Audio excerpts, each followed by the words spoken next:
Hello and welcome to Secrets of Organ Playing podcast. This is a show dedicated to helping you become a better organist. We're your hosts, Vidas Pinkevičius. And Aušra Motūzaitė Pinkevičienė. We have over 25 years of experience of playing the organ. And we've been teaching thousands of organists online from 89 countries since 2011. So now let's jump in and get started with the podcast for today. We hope you'll enjoy it. Hi guys, this is Vidas. And Aušra. Let's start episode 727 of Secrets of Organ Playing podcast. This question was sent by Jean and he writes, my question is tempo on BWV 624 Hilf Gott, das mir's gelinge by Johann Sebastian Bach. I'm amazed that I can play it pretty well and it sounds pretty good on my funny little house organ. Fluit 4 on the triplets and 2 pedals. Cantus on principal 8. I can play it at 75 metronome mostly. Soon I will be able to do it start to finish. Of course, I listen to people on YouTube playing much faster. Is this an embarrassingly slow tempo? What should be a goal? Remember, Aušra, Jean sent us his video from his home organ, and we should introduce, of course, who Jean is. Yes, I remember. You could do that, please. Introduce Jean to us. Jean Bidient, the famous organ builder from United States, founder of Bidient Organ Company, and he's now retired, but he built a nice little house organ for himself, and we met him first in Rochester, New York, and then of course when we studied at University of Nebraska-Lincoln, we of course took his classes at UNL in organ building and design, and this was very valuable experience for us. Jean taught us how to maintain organs basically. Well, yes, it was very useful and very interesting. One of the best courses that we have ever had. So now he has this little house organ at his home and wants to play some music by Johann Sebastian Bach, primarily from the Orgelbüchlein collection. And this particular chorale prelude, Hilf Gott, das mir's gelinge, BWV 624,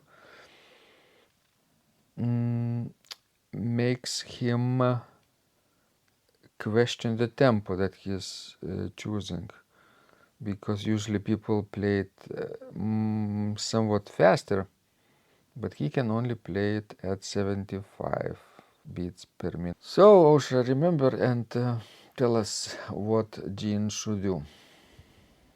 Well, I think we should not so much, focus on Jean, as I think we should probably talk in general about, tempo and how to choose the right tempo. Because, for me, the rule number 1 is don't take faster tempo when you can, play. Because there is nothing worse, could be nothing worse than a person without very good technical skills playing piece too fast. It always sounds ridiculous. So, choose tempo in which you can still control your articulation and phrasing and both hand and feet. And then, after you manage that comfortable tempo, you can gradually increase tempo. But not before you can, be really comfortable with the text that you're playing. And another thing is that, different venues, different organs, different acoustics require different tempos. Right. because the larger room is, the slower tempo will be. And sometimes it's a really hard thing to decide what is the good tempo. I especially struggle, what is the right tempo when I have to play something, let's say, from Bach's cantatas that were not originally written for organ. Mm-hmm. Like I recently played this version of Sheaf Me Safely Grace, and it was a really important occasion in which I had to perform it, and I was really thinking a lot about the right tempo, and I listened to different recordings on the YouTube. Sometimes the same person played different versions of the same piece and in different rooms, and the tempo would be different. And some people would play it, I would say, extremely slow and register it with like lots of string stops, and when the piece would be basically very meditative in character. Mm-hmm. Understand. But probably it should not be like that. But of course, it shouldn't be extremely fast. And also, what you compare, if you compare how originally it was performed in cantata, when you see that on the organ the tempo is always a little bit slower, because obviously you are just one person and you have to perform all the voices. So it's a tricky question. But this particular piece from Orgelbuchlein, on which Jean was working on, I would say it's technically probably one of the most challenging pieces in the Orgelbuchlein, and very bizarre too. How so? Well, have you played it yourself? Yes. So why are you asking this question? Because people might have this question too. Like everything is so bizarre, like those triplets and the texture, and it's really difficult, but it's very short. It's like 1 page long. So it has this big controversy in itself. I think there is a lot of text painting going on in this piece, symbolical, rhetorical figures in the left-hand part, and when we see these running passages of fast notes, they probably mean something because of the text. But it sounds, yes, strange on a very, very short miniature like this. Yes, and I did not do a research, but basically I haven't ever seen a chorale by different composer with the same title. At least I haven't encountered it. Mm-hmm.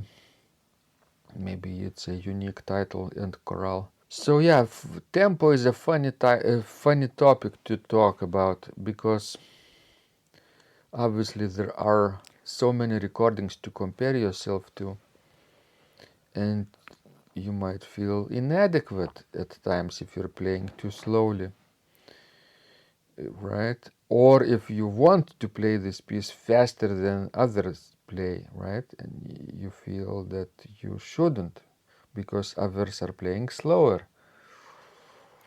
So I think by now what I understand about tempo is that it should sound natural to you. The most importantly, to you.